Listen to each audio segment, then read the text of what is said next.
아리가 왜 안 보여요? 아파? 결혼식 갔어요. 결혼식 갔는데. 결혼식. 네. 아리가 오늘 결혼식 해요? 그랬구나. 그랬구나. 오늘 난 저 일심, 신일 부부는 못 올 줄 알았어. 오늘이 아주 1년에 하루 있는 날이잖아. 그렇지? 엄청난 날이지. 아, 뭔 얘기인지 우리 둘만 아는 거야. 네. 근데 난 과연 두 사람이 올까? 그래 속으로 궁금했지. 내가 와 보니까 앉아있네. 아, 그래? 음.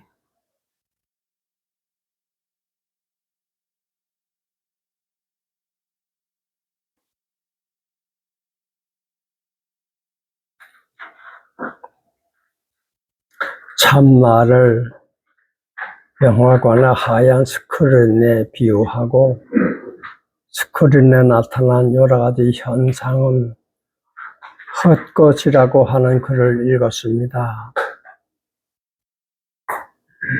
이 내용이 맞는지를 여쭤보고 싶고요. 맞다면 그것이 뜻하는 바를 성경적인 용어로 예를 들면 믿음 등으로 설명해 주실 수 있으신지요.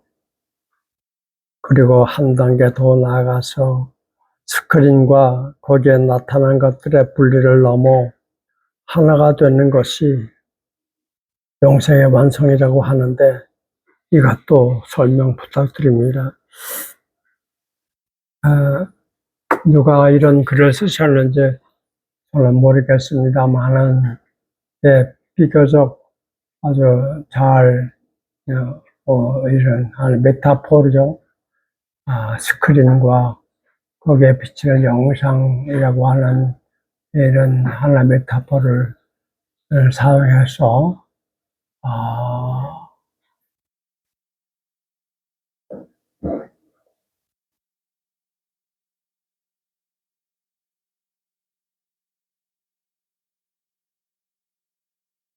눈에 보이는 것과 보이지 않는 것 그 사이에 차이와 조화 이런 것들을 얘기한 것 같아서요.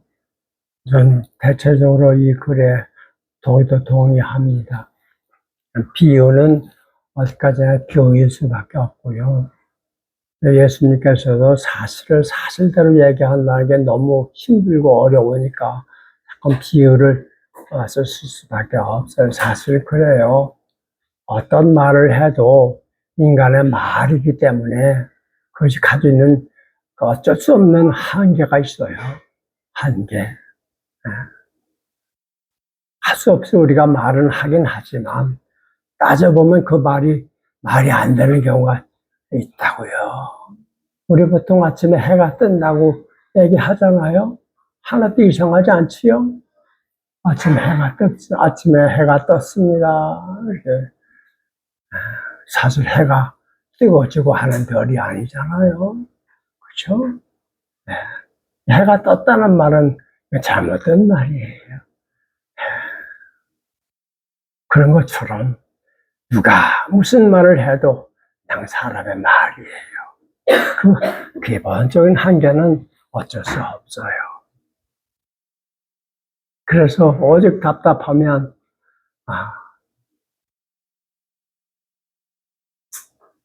정말로 아는 사람은 말을 하지 않는다. 그랬겠어요. 내가 아는 내용을 있는데 이걸 언어로 말로 표현하면 이게 아니란 말이에요. 그 말을 못하는 거예요.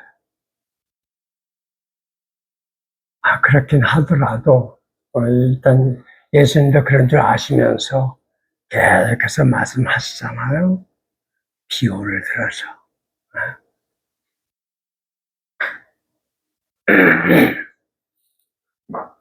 비유라고 하는 거는 그건 사실은 어떤 내용을 전하기 위해서 비유를 드신 건데 비유 자체가 장애가 돼서 그 정말로 전하려고 했던 내용을 오히려 못 알아듣게 할 때가 참 많아요.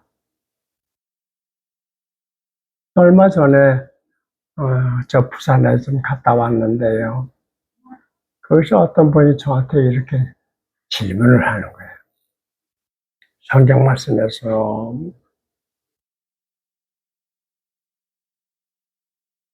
씨 뿌리는 사람이 씨를 뿌리는데 어떤 것은 길바닥에 떨어지고 어떤 것은 돌 많은 데 떨어지고 어떤 것은 가시덤불이 우거진 거기에 떨어지고 어떤 것은 옥토에 떨어져서 길바닥에 떨어진 건 새들이 와서 쪼아먹고 돌밭에 떨어진 건 뿌리를 내리지 못하고 가시덤불에 떨어진 거는 뿌리를 내리고 나오게 했지만 가시에 막혀서 자라지 못하고 옥토에 뿌려진 것들만 10배, 20배, 30배 열매를 맺었다. 이런 얘기 있잖아요. 그런 얘기 하면서 완전히 돌짝밭 같은 내 마음, 길바닥 같은 내 마음, 이게 내가 만든 겁니까? 그렇게 된 거잖아요. 이러면서 예수님이 그 비유하신 것에 대해서 막 받아들일 수 없다고 이런 식으로 얘기를 하면서 목사님 어떻게 해석하십니까? 나 웃으면서 비유는 알아들으라고 한 말인데 그 때문에 못 알아들 때가 많아요. 예수님이 그 씨 뿌리는 사람 비유는요 농사 짓는 얘기 아닙니다. 거기서 예수님이 말씀하신 씨는 내 입에서 나오는 하나님의 말씀 전하라. 제자들을 세상에 보내면서 너희들이 이제 복음을 세상에 전하라. 이렇게 얘기하면서 들려주신 비유란 말이에요. 농사 짓는 얘기라면 이거 처음부터 얘기 안 돼요. 어떤 미친 농사꾼이 길바닥에 씨를 뿌립니까? 그래. 돌짝밭에 씨를 뿌리는 농사꾼이 어디 있어요? 그런 사람 없죠. 그쪽으로 연결하니까 이게 이해가 안 가는 거예요. 그게 아니고 제자들을 이 세상으로 보내면서 너희들이 가서 나한테 들은 하나님 말씀을 전하라. 이게 씨야. 이 씨를 뿌려라. 그 얘기요. 그런데 너희들을 말을 듣는 사람들이 다 알아들을 거라고 생각하지 마라. 그 얘기입니다.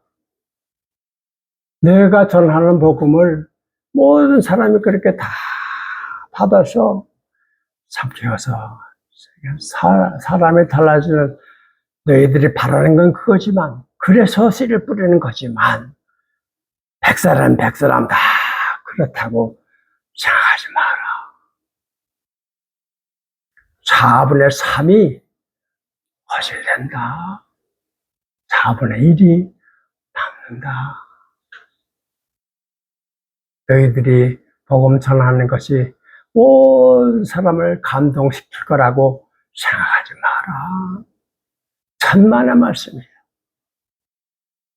그래도 4사람 중에 한 사람은 알아들을 거야. 그러니 3사람을 보지 말고 한 사람을 더 가서 말을 전하라. 그 얘기란 말이죠.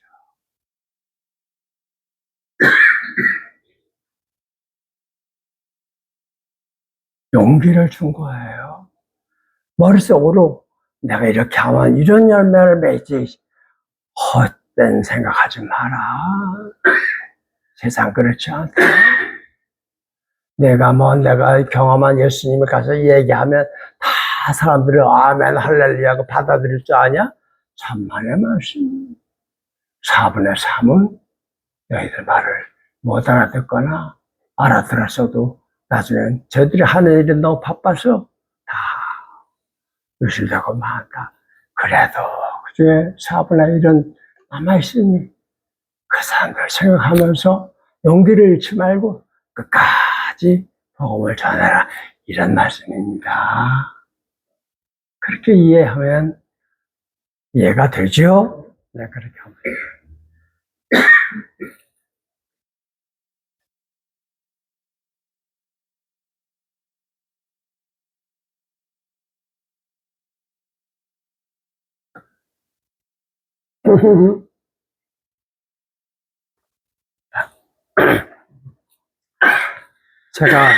제가 살다가, 과거를 돌이켜 보면서, 후회스러울 때가 좀 있어요. 그때 그러지 말았으면 좋았을 걸. 내가 그랬구나 하고 후회할 때가 있어요. 네, 그 중에 하나 소개하면 이런 게 있습니다. 저 충남 대전에 있는 어느 기독교 대학에 가서 제풀에서 저보고 설교해 달라고 그래서 제가 그때 저 철원이라고 하는 강원도 철원 거기서 목회할 때예요. 그래서 철원에서 새벽같이 버스를 타고 서울에 와서 서울서 대전까지 또 버스 타고 가고 대전서 학교까지 또 시내버스 타고 가고 그래서 한 4시간쯤 걸려서 제가 대전에 있는 대학을 갔어요. 20분 동안 설교하라고 그래서 가서 올라섰죠. 설교하려고 하는데 이 학생들이 대학 나오신 분은 아시지만 채플에 그 가고 싶어 가는 데가 아니잖아요. 기독교 대학은 채플에 얼마 동안 그 수석일 수가 있어. 그 미달하면 학점이 안 나온단 말이요. 그러니까 기독교 신자든 아니든 의무적으로 앉아 있는 거가 많아요. 설교라는 게 그렇잖아요. 뻔한 소리. 친구가 뭐라고 얘기하는데 듣기 싫어. 나도 아는 얘기를 자꾸 한단 말이야. 그럼 뭐라 그래요? 야, 임마, 설교했다니 치워. 그러잖아요. 설교라는 게 그렇단 말이에요. 누가 어렸었던 아이들은, 20분 동안 또, 참, 이러고 있는 거예요. 뻔히 보여. 쟤들이 입으로는 얘기 안 해도 몸으로 말하잖아요. 어떤 친구는 친구하고 옆에서 막 둘이 얘기하고, 또 하나는 막 아주 독서산매에 빠져있고, 또 어떤 친구, 심한 친구는,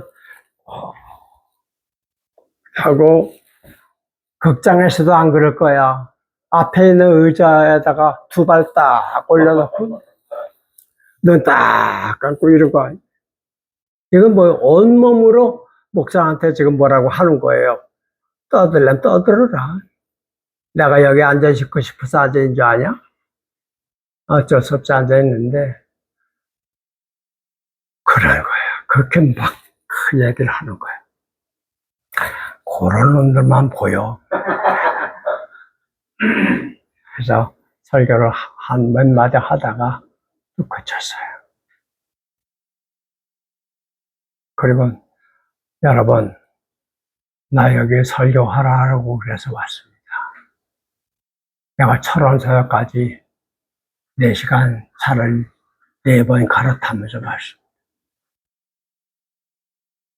그런데 당신들은 전혀 내 말을 들을 마음이 없네요. 나의 선생님께서는 사람들이 내 말에 귀를 기울이면 말하고 듣지 않거든. 발에 먼지까지 털어버리고 돌아서라고 했습니다. 나 여기 설교 들어달라고 구걸하러 온 사람 아니었습니다. 당신들 듣지 않겠다면 나 하지 않겠습니다. 그랬더니 조용하네. 내가 걸어서 또박또박 걸어서 북한으로 나왔어요. 설교하라고.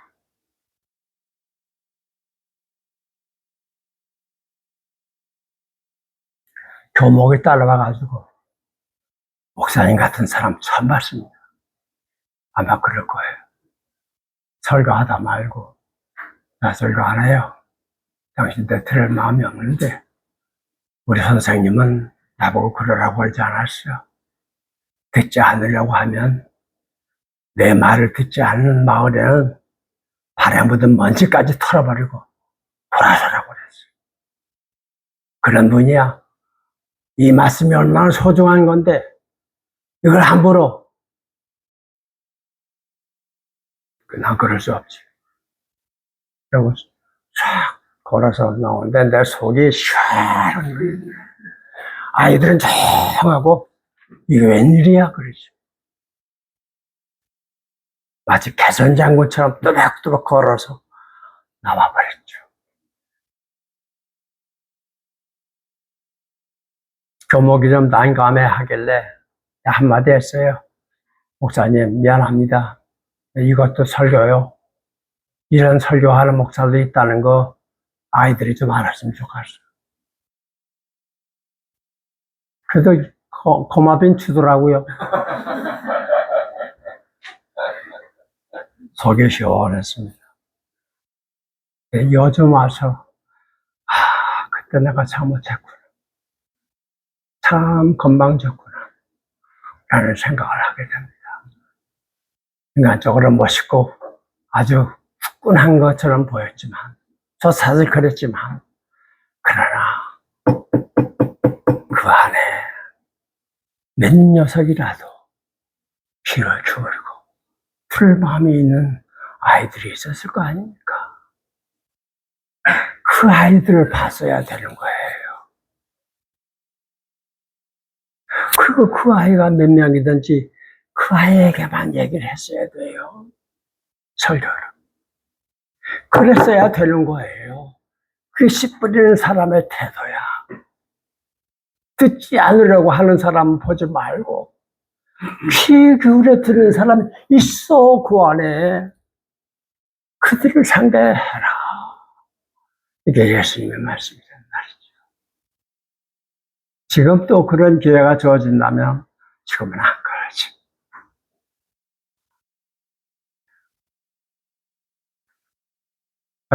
비유 얘기하다가 또 엉뚱한 얘기 했는데 그래요. 우리는요 예수님 성령의 감화로 마리아의 몸에 잉태됐잖아요. 그죠? 성령님 하나님의 영 눈에 보입니까? 안 보입니까? 안 보여요. 그죠? 엄마의 몸, 마리아의 몸 보입니까? 안 보입니까? 보이죠. 그죠? 하나님의 영, 마리아의 몸, 영과 육, 이들이 합해서 거기서 나온 게 예수예요. 예수님만 그렇습니까? 우리는 안 그래요?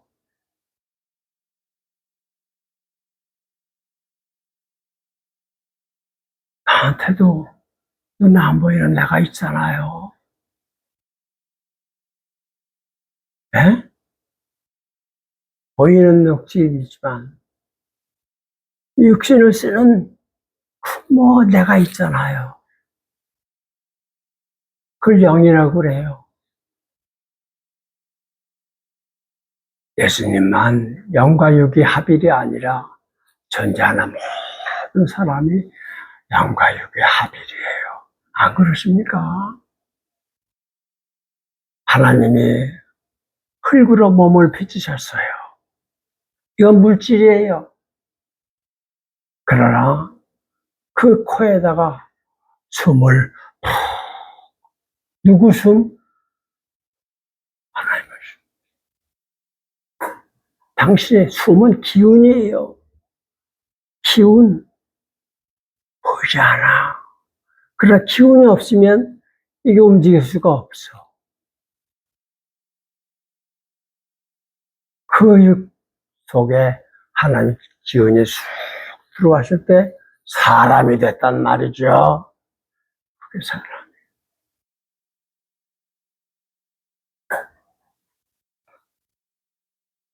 동정녀 탄생이라는 게 그런 의미입니다. 우리 모두 영과 육이 합해서 살고 있는 거예요.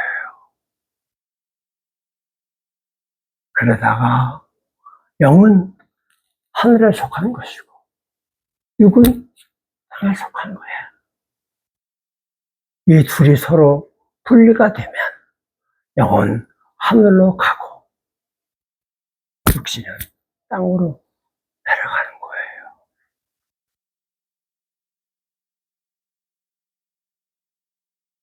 그래서 눈에 보이는 나와 보이지 않는 나, 눈에 보이지 않는 내가 있기 때문에 이 나가 있는 거예요. 하나님이 흙으로 사람 빚으시기 전에 하나님의 기운이 어둠 세계로 휘둘고 있었다. 숨이 먼저야. 그 다음에 몸이 태어나는 거예요. 엄마가 나를 낳기 때문에 내가 태어난 거라니까. 내가 태어났기 때문에 엄마가 나를 낳으신 게 아니잖아. 영이 먼저 있었기 때문에 영이 몸을 입은 거야. 몸이 있었기 때문에 영이 생긴 게 아니란 말이야. 요 순서. 이 순서를 잘 지키라는 게 하나님의 명령이란 말씀이죠. 뭐예요? 눈에 보이는 것을 위주로 삼지 말고 보이지 않는 것을 위주하여 살아라. 그런 얘기입니다. 누가 한 말만 듣고 그 사람이 어쩌다 저쩌다 얘기하지 말고 그 사람이 그렇게 말할 수밖에 없었던 그 속에 있는 그 무엇을 좀 보라는 거예요. 예수님은 사람을 보실 때 겉모습을 보지 않고 그 사람 속에 있는 보이지 않는 것을 보셨습니다.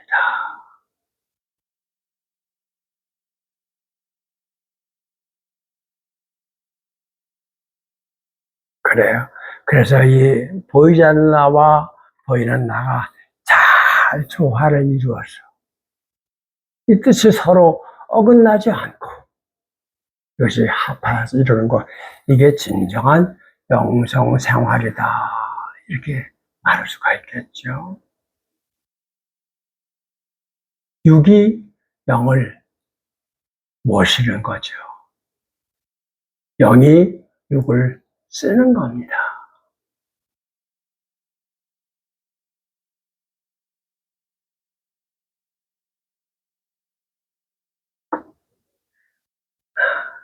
여러분이 저희가 지난번 시간에 얘기했죠. 십자가를 보십시오. 그랬을 때 여러분 다 십자가 보셨잖아요. 눈을 감고 보세요. 그러니까 눈 감으니까 안 보이죠?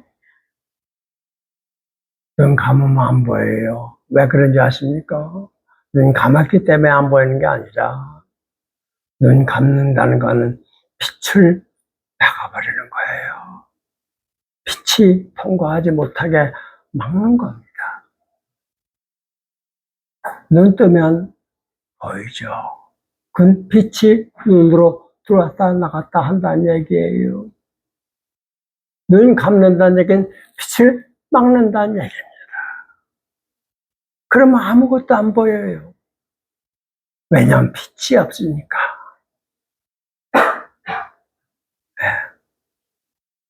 내가 눈을 감아서 안 보이는 게 아니라 빛을 막았기 때문에 안 보이는 거예요.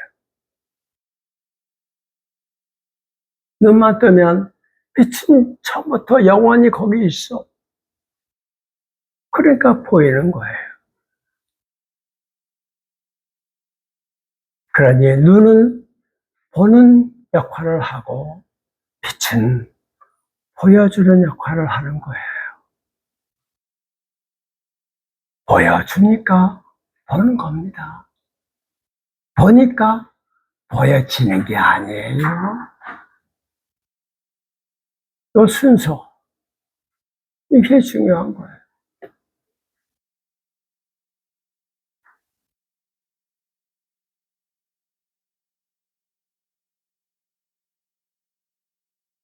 음.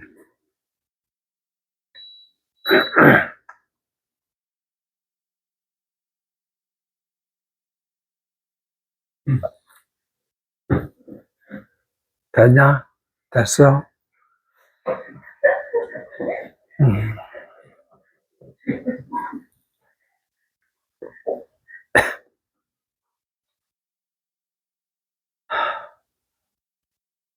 하나님이 살려주시니까 지금 우리가 사는 거예요. 그렇죠?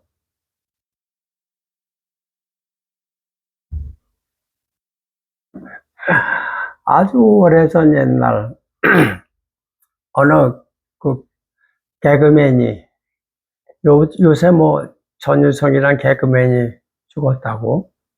아, 그 친구 난 생전에 한번 보진 못했지만 참 멋있는 친구예요. 병원에 입원하면서 친구들한테 문자 돌렸다 그러대. 내부 수리 중이라 당분간 폐업한다고. 병원 가면서 어때 그런 문자 돌리냐? 이게 타고난 거야, 이게 뭐야. 어떤 개그맨이 여기 시퍼렇게 멍이 들어가지고 무대에 나왔어요. 그러니까 사회자가 왜 그래? 너 터졌구냐? 그러니까 맞았어. 누구한테? 마누라한테 맞았대. 아, 왜 맞았어? 그러니까 난 나이도 들고 그런데 마누라가 맨날 잠자리를 요구한대. 왜 죽겠다는 거야. 그러면서 마누라가 늘 하는 말이 하면 돼! 하면 돼! 그런데 하도 그래서 나중에 자기 동물에게 그만할게! 그랬다가 이게 맞았대. 그 영화, 그 제목도 잊어버리고. 하면 된다. 어떤 놈이 만든 말이에요. 그 말. 참 고약한 놈이 만든 말. 그것 때문에 얼마나 많이 속았습니까? 하면 된다고. 하면 안 되는 게 많아요. 해도 안 되는 게 많아요. 아무리 노력해도 안 되는 게 있어요. 그걸 하면 된다고, 하면 된다고. 그러면서 그러는지. 참, 젊은 아이들이 그 말 때문에 얼마나 시달렸을까. 나도 고등학교, 중학교 때인가 16등까지 해봐서 내가 16등 했어요. 학급에서. 기가 막힌 거예요. 예. 맨날 25등, 26등 하던가. 어쩌다 그 애를 16등을 내가 해버렸잖아. 형은 맨날 1등인데. 내가 그거 가지고 갔더니 어머니가 깜짝 놀라, 와, 가봐라, 임마. 너도 하면 되잖아? 나도 하면 될 줄 알았어. 되게 뭘 돼. 다시 또 20등으로 올라가지. 그때 내가 그때 알았어요. 하면 된다는 거, 이거 말이 안 된다, 이거. 안 되는 거 많구나, 세상에는. 내 힘으로 안 되는 게 참 많구나. 이걸 받아들이는 거예요. 몇 번 해보다 안 되면, 때려쳐. 꼭 그거 해야 되겠냐? 그거 말고도 내가 할 수 있는 게 얼마나 많은데. 내 힘으로 할 수 있는 게. 재밌게 살 수 있는 방법이 얼마나 많은데, 꼭 그걸 해야 되겠냐? 저 포도 내가 안 따먹는 게 아니야. 쉬어서. 내가 안 따먹는 거지, 못 따먹는 거 아니야. 그럼 기분 좋잖아. 이 세상 어쩌다가 포기하는 법은 가르치기는커녕 누가 뭘 포기하면 손가락질 한단 말이야. 중간에 포기했다고. 나고자라고. 비난하고. 참 잘못된 것.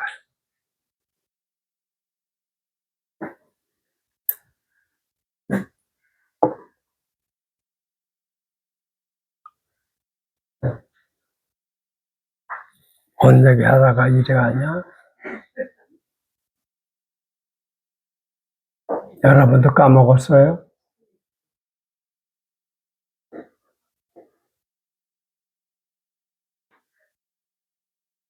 혼내기 하다가 갔어. 영육. 시험. 영 훈련 배우 재밌는 회사. 뭐라니? 안 들어도 될 것 같아요. 뭐 영어로 그 얘기. 영육 얘기했다. 그 영역 얘기하다 그랬지? 아, 그래. 그래.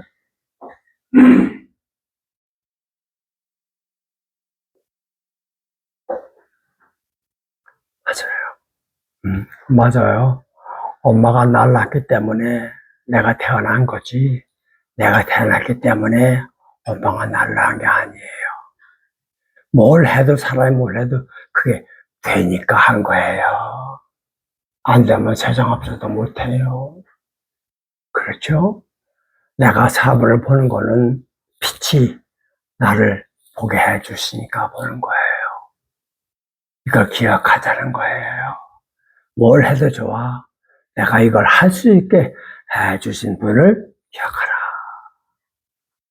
그게 밤낮으로 하나님을 마음속으로 묵상한 사람의 자세야. 뭘 해도 내가 한다고 착각하지 말고 하나님이 나를 이렇게 하게 해주시는구나. 그러니 내 몸으로 사실은 하나님이 하시는 거지 내가 하는 거 아니야. 이렇게 생각하며 살라는 겁니다.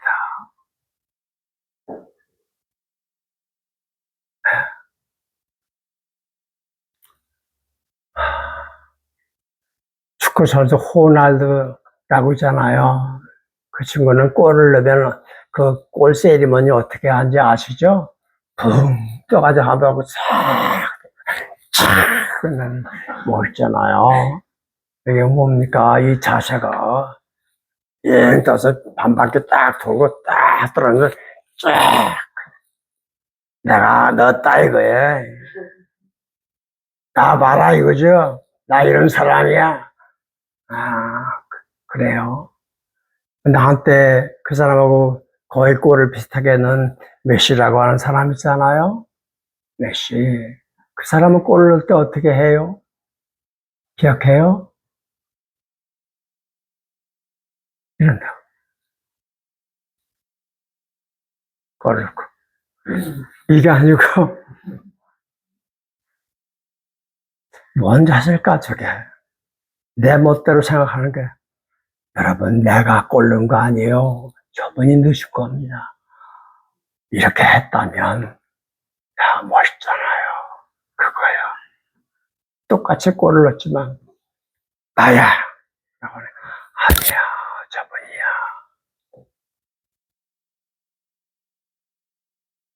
목사님 40년 근속하셨는데 참 훌륭한 일 하셨습니다. 그렇게 멋있는 걸 갖다 줘. 사람들이 그렇게 하는 건 어쩔 수 없다. 그러나 그걸 거시해 놓고 사랑하는 건 아니지. 지가 목회했나? 예수님은 어디 가셨고? 사람들이 나를 그렇게 오해하는 거는 나 어쩔 수 없어. 그러나 내가 그것을 자랑할 수는 없는 거 아닙니까? 어디 그걸 사람들 많이 보는 앞에다 다 내놓고 있어요.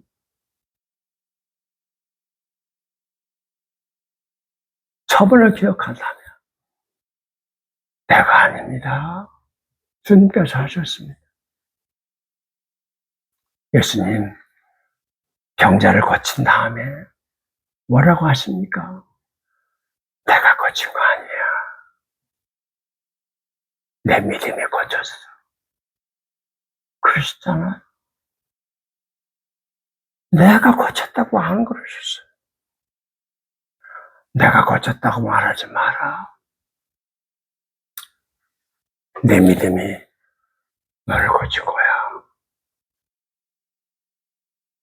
그 얘기를 왜 계속 하실까요?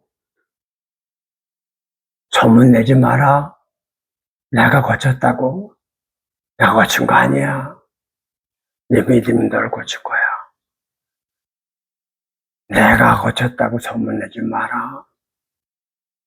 그러면 그 소문이 더 빨리 퍼진다는 거, 그 기본 사실을 몰랐을까요? 아셨죠? 그래도 왜 그런 말씀 하실까?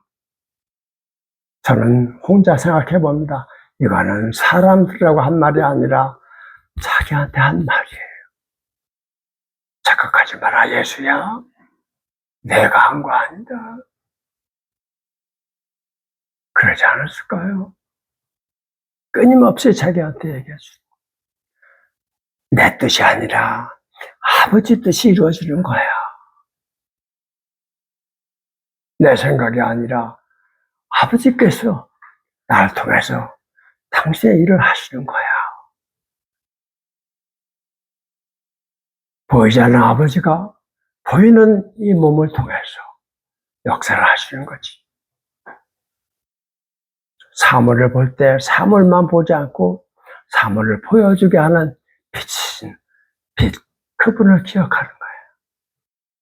이런 자세로 살아간다면 어떻게 사람이 교만할 수 있겠습니까? 어떻게 어깨를 으시다고 살아간다면 나야 그럴 수 있겠습니까?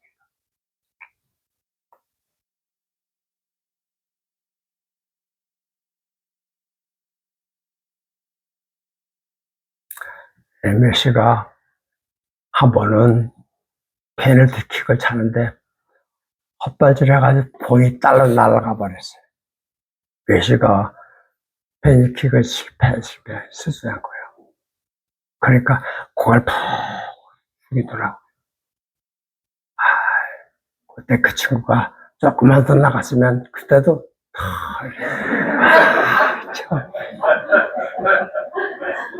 아직 거기까지는 못 간 것 같아. 내가 페널티킥 실수한 거 아니야? 저 부인이.